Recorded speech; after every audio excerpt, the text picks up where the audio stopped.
50-50 match, এটা যে কোনো দিকে যেতে পারে। আমি এটা খুব কনফিডেন্টলি বলতে পারবো না যে বাংলাদেশ কালকে ম্যাচ জিতবে। আবার বাংলাদেশ জয়ের সম্ভাবনাও আছে, যেহেতু আমাদের হোম ম্যাচ।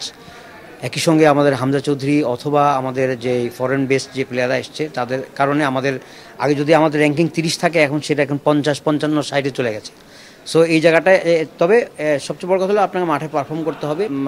আমরা একটা উত্তেজনা তৈরি হয়েছে সাময়িক, এটাকে আমি বলবো যে আমরা যতদিন না পর্যন্ত আমাদের ফুটবলের ভিত্তিটাকে আর মজবুত করতে না পারবো, আমাদের ডোমেস্টিক ফুটবলকে আরও শক্তিশালী করতে না পারবো, এবং আমাদের খেলোয়াড় তৈরির প্রক্রিয়াগুলোকে আরও সুন্দর এবং মানে গঠনমূলক করতে না পারবো, আমাদের ক্লাবগুলোকে যতদিনে আমরা এই আরও শক্তিশালী করতে না পারবো, তাদের ভিত্তিগুলো আর শক্তিশালী করতে না পারবো, ততদিন আমার কাছে এই হাইপটাকে মনে হবে খুবই সাময়িক, খুবই অল্প দিনের জন্য। এটা বুদবুদের মতো যে কোনো সময় উবে যেতে পারে। মূলত সিঙ্গাপুর ম্যাচটাই আমাদের আসল মিশন, এবং সেখানে ভালো ভালো করার জন্য বাংলাদেশ ফুটবল দল যেভাবে মনোবলটা চাঙ্গা করে রেখেছে, এই মনোবলটা অনেক কাজে দেবে কালকের ম্যাচে।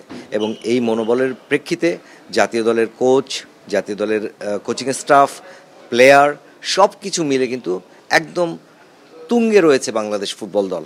এবং সেই জায়গায় বলাই যায় সিঙ্গাপুর বাংলাদেশ থেকে অনেক বেশি এগিয়ে থাকলেও র্যাঙ্কিং এখন ম্যাটার করছে না। ম্যাটার করছে কি, নিজের দেশের মাটিতে খেলা এবং নিজেদের পারফরমেন্সের ভিত্তিতে নিজেদের মনোবল।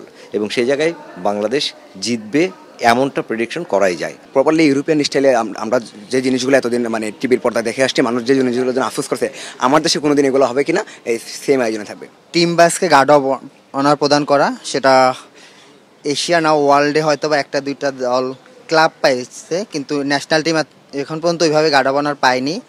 এইটা থাকবে। তো যারা আশেপাশে আছে তাদের নিয়ে আমরা খেলা দেখবো, এবং আমাদের যে অনেক বড় আয়োজন আছে আগামীকালকে ম্যাচ ঘিরে। বাংলাদেশ ফুটবল দলকে তাদের অন্যতম একটা ইতিহাসের সাক্ষী আমরা করতে যাচ্ছি, যে বাংলাদেশের পুরো ফুটবল কালচারটাকে আমরা ইউরোপিয়ান কালচারে পরিণত করার চেষ্টা করতেছি।